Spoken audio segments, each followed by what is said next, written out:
السلام عليكم ورحمة الله وبركاته. حبايبنا في كل مكان، بسم الله والصلاة والسلام على نبينا محمد صلى الله عليه وسلم.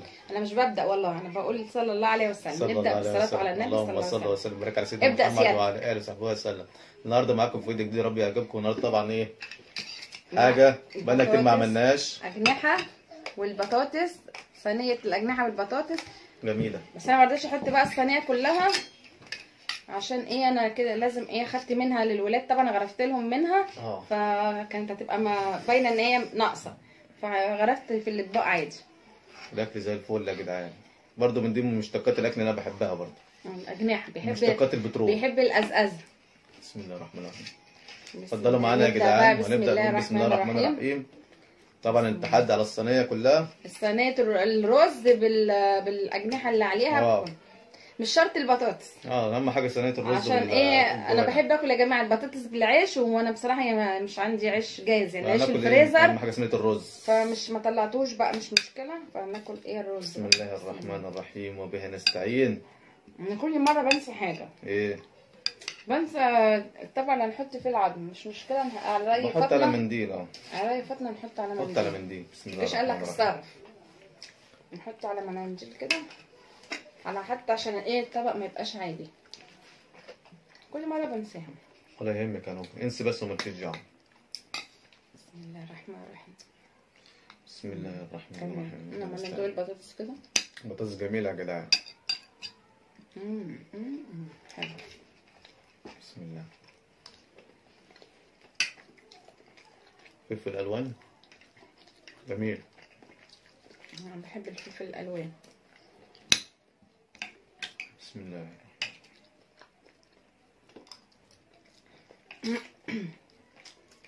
اكلك منين يا بط؟ اكلك منين يا فرخه بقى؟ اكلك منين يا فرخ؟ فرخه من الجناح طبعا. بس بتضايقني في الجلد. على فكره احسن حاجه في الفراخ الجوانح. الفرخه كلها حلوه، بس انا اكتر حاجه بحبها في الفرخه الجوانح ده. عشان انت بتحب الازازه. مفيش حد ما بيحبش الازازه. لا والله في ناس، يعني معظم الرجاله، بالذات الرجال، ممكن الستات تحب الازازه وعلى انتها بقى تقعد تمصمص والكلام ده، لكن الرجاله بيحبوا الهوبر، بيحبوا حته كده سليمه ما فيهاش الهوا، يعني ما بيحبوش يتعبوا نفسهم. انا راجل متواضع ابدا يعني. لا مش متواضع، انا بحب الحاجه الايز، الحاجه الصغيره. ما بيحبوش يتعبوا نفسهم بقى ويقزقزوا وينضفوا زي السمك كده. انا عارف لحد دلوقتي ان في رجاله ما يرضوش ينضفوا السمك، لازم حريم ينضفوا لهم السمك وهم يقعدوا ياكلوا كده على الجاهز. تتصيد بقى. هبقى اجرب الحوار ده لما نجيب سمك. الحمد لله ما عندناش في الصيد. هجربه انا كده مره كده ولا حاجه، هجيب نسيبها واخلي نوجه تنضف لي ولي من الشوك وتديهولي مره من نفسي. والله انا بنضفه لاولادي قبل ما باكل، اقعد انضف لهم. اعتبريني ابنك. اقول لهم خلاص انتوا كبرتوا اتعلموا تنضفوا لنفسكم السمك، الشوكيه اللي تلاقوها شيلوها. قولي لا مش عارفين، مع ان ده غلط بصراحه. المفروض انا اعودهم ان هم ينضفوا لنفسهم بصراحه. اما لحد دلوقتي ما بيعرفوش ينضفوا السمك لوحدهم.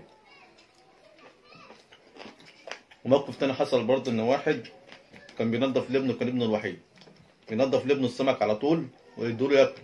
لحد دلوقتي ابنه كبير بس ان هو ما شاء الله اتجوز، لما يجي يقعد برضه معاه على الطبليه هو اللي بينضف له السمك ويحطه له. اتعود على كده ابوه.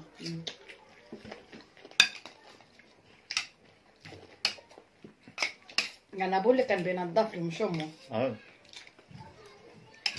امه كانت بتاكل.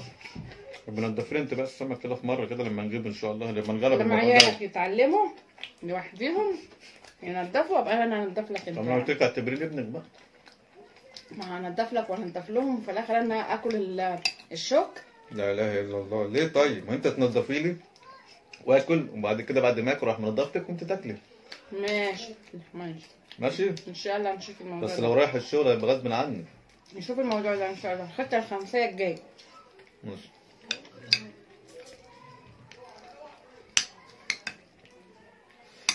يا سلام يا سلام على الاكل، يا سلام.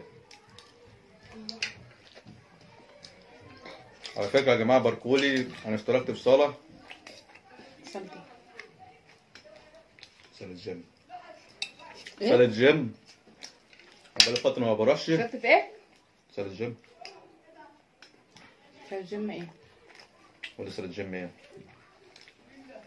طب ما انت قايل لي قبل كده وانا قلت لك لا. قلت لي لا. اهو. طب انت عارف ان انا مستني بس لما فتره الكورونا دي تهدى شويه هنا في مصر، وبعد كده باذن الله لا هروح. عشان انت كنت مشترك قبل كده، كنا كل شويه نتخانق بسبب الموضوع ده. يا وقلت ماما لك انا لا، بس ما انا ما ينفعش. قلتلكيش انا مش هبطل.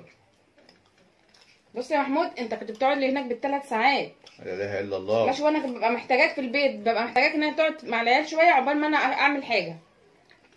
لا مفيش صاله جيم. ما فيش صاله جيم؟ لا. طب ليه ما فيش صاله جيم ليه؟ لا ما ينفعش. حاجه غريبه. حاجه صحيه يا جدعان، وانا بروح لما عاوز اقف على المواصل ولا بعمل حاجه وحشه؟ ماشي، احنا جربنا ورحت قبل كده يجي 6 شهور وزياده. بس انا ما قعدتش، انا قلت لك انا مش هقعد. مش على اقعد. طيب انا قلت لك مش عشان على- فتره الكورونا هم قفلوا الصالات، فانا اضطريت ان انا اقعد، لكن انا كده كده اصلا كنت هشترك واروح تاني. في صاله فتحت عندنا جديده. المشكله والله العظيم مش في صاله والكلام ده كله خالص. المشكله ان انت بتقعد كتير هناك، وانت عارف عيالك بيعملوا فيا ايه. يا ست ما صلي على النبي، عايزين صلى الله عليه اتاخرت في وسلم. الشغل ساعتين يا جدعان. لا مش مشكله. لا. ما انت كمان بتروح 3 ايام في الاسبوع. طب ما 3 ايام في الاسبوع انا بروح لا. الاسبوع كله، امال اللي بيروحوا كل يوم دول ايه؟ لا. لا هو لا بالعافيه، هو لا لا لا لا ليه؟ هو كده. مفيش حاجه اسمها هو كده، انا لا. خلاص اشتركت. معلش فيه، اسحب اشتراكك. ما ينفعش. ما ينفع. لا ما ينفعش طبعا. اسحب هو الاشتراك بتاعك. اشتراك ايه ده؟ انا دافع 400 جنيه. انا مش بقول لك على سعر 400 ومش 400. 400 في الشهر. مش 400 في الشهر، امال ايه؟ هو المفروض 300 في الشهر، فهم عملوا كمان لسه صالات فاتحه عشان تلم الناس والكلام ده كله، فعملوا بقى ايه اشتراك شهرين ب 400 جنيه. يعني حاجه كويسه اهو. وفرت موفر كام؟ والله موفر 200 العظيم جنيه. انا مش قصدي، مش على حاجه. انا عارفه ان الرياضه حلوه وجميله وكل حاجه، بس طيب. الموضوع مش كده خالص. الموضوع بص هقول لك انا ببقى في المطبخ شغاله، بغسل مواعين، بعمل اكل، برتب حاجتي، بظبط حاجتي. عيالي بيبقى في الاوضه عمالين بيلعبوا. ماشي، انا مش بفضل رايحه جايه ابص عليهم. انت عارف ممكن يعملوا ايه ببعض.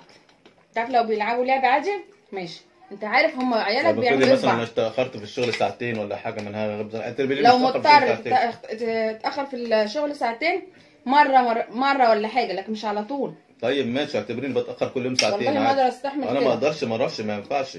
العب رياضه في البيت. العب رياضه في البيت؟ هو في وقت الواحد يلعب حاجه في البيت؟ الواحد لا. يسيبك يجي من الشغل، الواحد الفتره اللي مثلا بيكون جاي من الشغل ولا حاجه بيعدي على الصاله بيبقى لسه لا. ما روحش، لكن انت الواحد لما فاكر بيروح خلاص شكرا. التمارين اللي كنت بتاخدها قبل كده اعملها في البيت. ما ينفعش، انت شايف الشقه بسم الله ما شاء الله ينفع حد يلعب فيها اصلا؟ انت لا هتمثلي. بصراحه. طيب ما اديك بتقول اهو. ماشي بقى. هي ماشي، مشكلتها اعمل حاجه شوية واحده بس. تمارين. هي مين؟ هي مشكلتها حاجه واحده بس، هي الصاله تحفه، الصاله اللي هي فاتحه في شارع التل اللي انت شفتيها دي جميله. مواعيدها؟ مش مواعيدها، يعني صاله مشتركه، يعني ايه الشركه؟ حريم ورجاله مع بعض. يا سلام، مش دول ليهم وقت ودول ليهم ميعاد؟ ما اللي انت كنت بتروحها دي كان ميعاد الحريم الصبح ويوم التلات بس، امال دي ايه بقى؟ التانية دي لسه ما فتحتش وقافله شويه، كان لسه موضوع، كان ده لسه جديده، فالإشارة مشتركة، ده نظامها كده، حريم مع رجاله. بس انت مش واثقه في جوزك ولا ايه؟ يعني صاله مشتركه، يعني مقسومه؟ مش مقسومه، مفتوحه على بعض. لا والله. مم. ازاي يعني؟ عادي، ايه المشكله يعني؟ صاله جيم ليه؟ واحنا في وسط البلد ولا ايه؟ وسط البلد؟ واحنا في بلاد اجنبيه؟ انا رايح اتمرن ولا رايح كان في بلاد الاجنبيه عادي. طب ما عادي، ايه لا ما المشكله؟ ينفعش. ما ينفعش ايه؟ وانت عادي فرحان بكده عادي؟ وانا هزعل ليه يا جدعان؟ لا اله الا الله، انا راجل رايح اتمرن. لما واحد لا رايح يتمرن لابس لي برموده وتيشيرت مثلا، واحده لابسه لي ستريتش وبادي عادي؟ طب وايه المشكله يا جدعان؟ انا اعمله بالنيات، انا رايح اتمرن يا اعمله جدعان. بالنيات ليه يا شيخ محمود؟ لا حول ولا قوه الا بالله العلي العظيم. صح. على فكره انت مش عارف في ايه، انت مش واثقه فيا؟ اقول لك على حاجه، مفيش اصلا صاله خالص، لما خلاص لا انت فاتت مشتركه الاشتراك. ولا غير مشتركه. انت فاتت الاشتراك خلاص، مش هينفع فين. مفيش، لا ماليش فيه. اسحبه، اسحب الاشتراك بتاعك، هات فلوسك. لا اله قول الا لهم الله معلش سيدنا حصلت محمد ظروف، رسول الله. قول لهم معلش حصلت ظروف وابقى اشترك بعدين. حصلت ظروف؟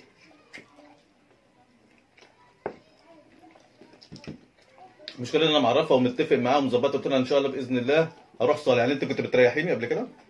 بريحك فين؟ لما كنت بقول لك انا هروح اشترك في صاله، لما كانت لسه في موضوع كورونا شغال وان الصاله قافله. بص انا قلت، لا انا قلت لك يا محمود الموضوع دوت بلاش منه، عشان كذا مره حصلت مشكله قبل كده. لا بس انا لما كنت معرفك، بتروح. قلت لك لو الصالات فتحت انا هروح وهشترك، عشان كده انا اشتركت. ما انا ما كانش في بالي ان هي اصلا هتفتح، يعني ما كانش في بالي. عشان عارفه ان غلط. طب انا خلاص دفعت التجمعات غلط. لا مفيش حاجه اسمها لا، اسحبوا. مفيش حاجه اسمها اسحبوا. اسحبوا. لا كل واحد بيخاف على صحته يا جدعان، ما ينفعش. بالله عليك يا محمود، بص احنا اتكلمنا في الموضوع ده قبل كده. نجوى انا خلاص دفعت الاشتراك وانا مش هينفع ما اروحش. والله العظيم انا طول النهار عماله ازعق مع اولادك، والله ما قادره هاتي. عادي. غير بقى الموضوع واتكلم في حاجه تانية. طب ما انا قلت لك، اسحب انا قلت لك لا مفيش حاجه اسمها، ما ينفعش اسحب فلوس اصلا. ازاي ما افهمها؟ حتى لو ينفع اسحب فلوس انا مش هسحبه، ما انا مش هينفع ما اروحش. انت قول لهم حصلت ظروف. انا مش رايح لا مؤاخذه كباريه ولا رايح هنا ولا هنا، انا بقول لك رايح صاله اتمرن فيها. هو المبدأ من الاول غلط. لا مش المبدأ، مش غلط، لا مش غلط. ماشي المبدأ من كل الاول. واحد يحافظ على صحتها يا جدعان، يبقى غلط. هي عندها مثلا ظروف مثلا عشان العيال موضوع العيال والكلام ده كله، انا اموت انا بقى ولا ايه؟ لا حول ولا قوه الا بالله. هو ايه ده؟ هو ايه ده؟ انت بتحطني قدام الامر الواقع يعني ولا ما بحطكش قدام الامر الواقع، انا بقول لك خلاص اشتركت دفعت الفلوس ومش هينفع ما اروحش. انا مالي انا اذا كان على الفلوس اسحبها، اقول لهم حصلت ظروف ومش عارف ايه انا وكده. مش هينفع، انا خلاص انا عملت الكارنيه اصلا، الكارنيه هستلمه بكره. لا اسمعني بس يا محمود كده، الموضوع ده ممكن يسبب مشاكل كبيره. ماشي، ده لو مش حاجه عاديه ولا حاجه نعديها. انا ما بقولش حاجه على الرياضه، وعارفه ان الرياضه حلوه، لكن ما ينفعش 3 ايام في الاسبوع تقعدي 3 4 ساعات بره وانت عارف ايه اللي بيحصل هنا. طب انا ما بروحش 6 ايام، انا بروح 3 ايام بس، لو بروح الاسبوع. بعدين انت من سألت المبدا اصلا انا رافضاه، ان انت تروح صاله وتسيبني. انا قلت لك العب تمارين في البيت، ما ينفعش العب في البيت على الاقل تقعد انت وعيالك. اقول لك لو رحت، لا بس مش هينفع دي.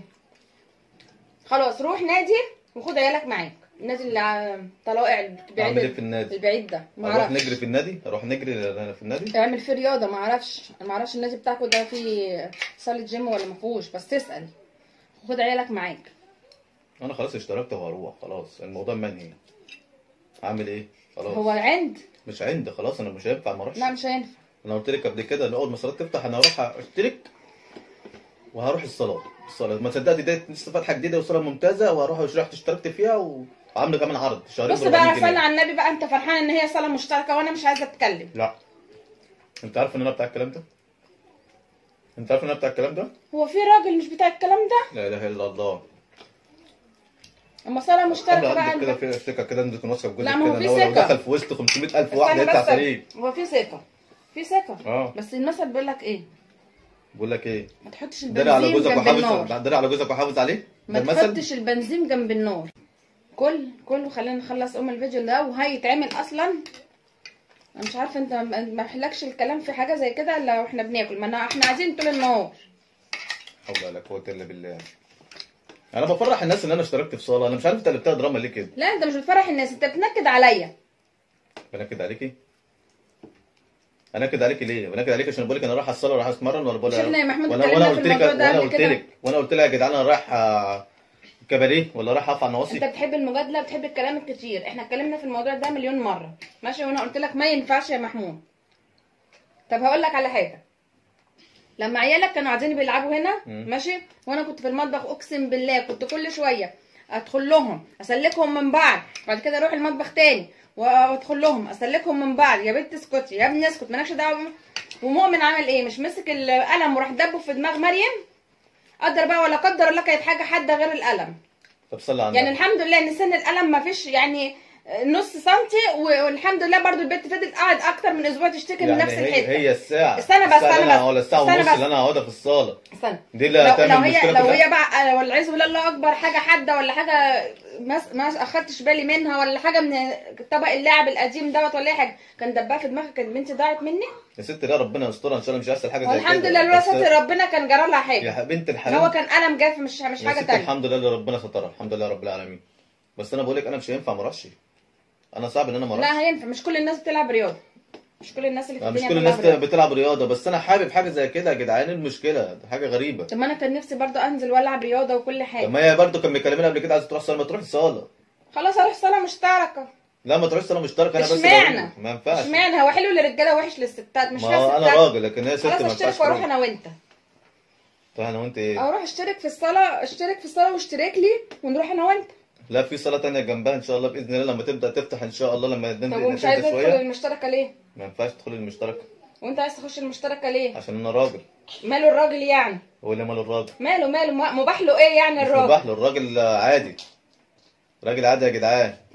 انت عايز كده اصلا. لا انا مش بتاع واحده بقى كده. تيجي تقول لك اديني رقمك عشان ناخد المواعيد. على ايه؟ مش عارف ايه. على ايه؟ اهو بقى بص زي توم كروز. كل مكان في الحلو وفي الوحش. توم كروز يا جدعان. كل مكان والله مش في الحلو وفي الوحش. يمكن متجوزه كريشنا ولا مش واخد بالي. مش مهم، في ناس بتدور على راجل وخلاص. لا والله. والله. راجل الحمد لله، انا راجل الحمد لله. ماشي، ما في ناس بتدور والله على راجل اصلا. مش امور يعني اللي وانا واحده انا ما اضمنش ان الناس كلها او الحريم كلها اللي موجوده في الصاله دي حريم محترمه وكويسه، ما اضمنهاش. يا ست هم ناس زي الفل ومحترمين وزي والله انت كنت دخلت في عيلتهم، كل واحده هتعمل لي تقرير بعيلتها واهلها. لا هم ناس محترمه. انتوا خليكوا واثقه مش عرفك، ما في ممكن في واحد تروح تشترك مخصوص عشان تصطاد لها راجل من هناك ولا حاجه، ما يهمهمش متجوز ولا مخلف ولا معاه ايه. يا ست الناس الواحده اللي بتروح جيم بتبقى لا يا رايحه عشان حبيبي، تتدرب. بيقول لك ما تستأمنيش لصاحبك. بيقول لك المثل ده ما تستأمنيش لصاحبك، لصاحبتك ولا ايه؟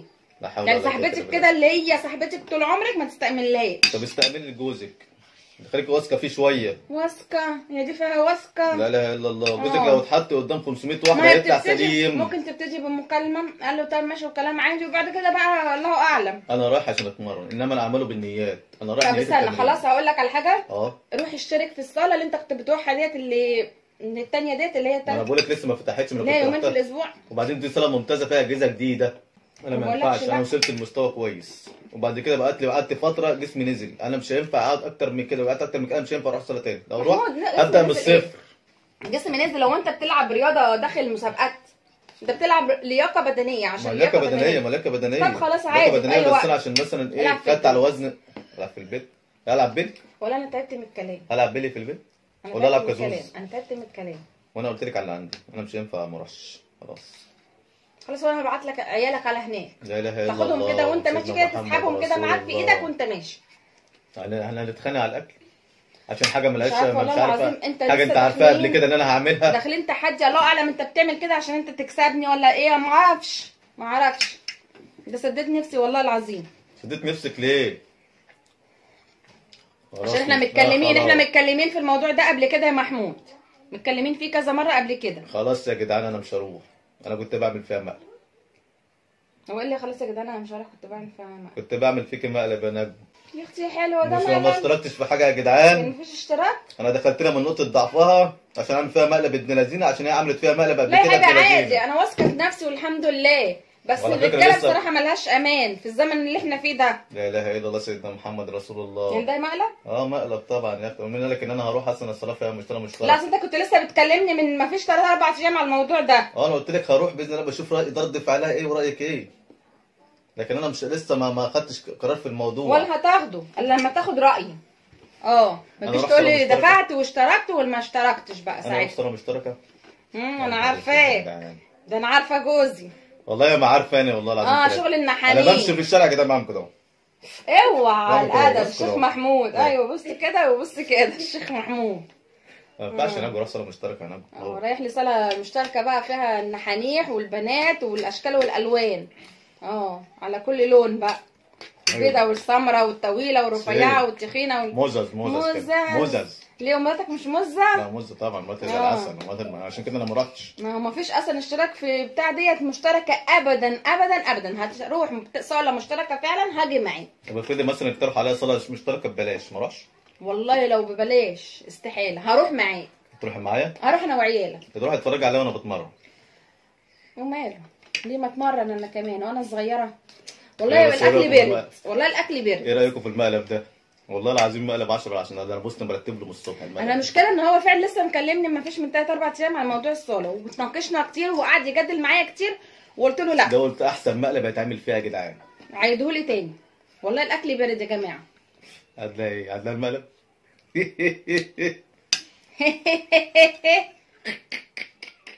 بتفرح انت.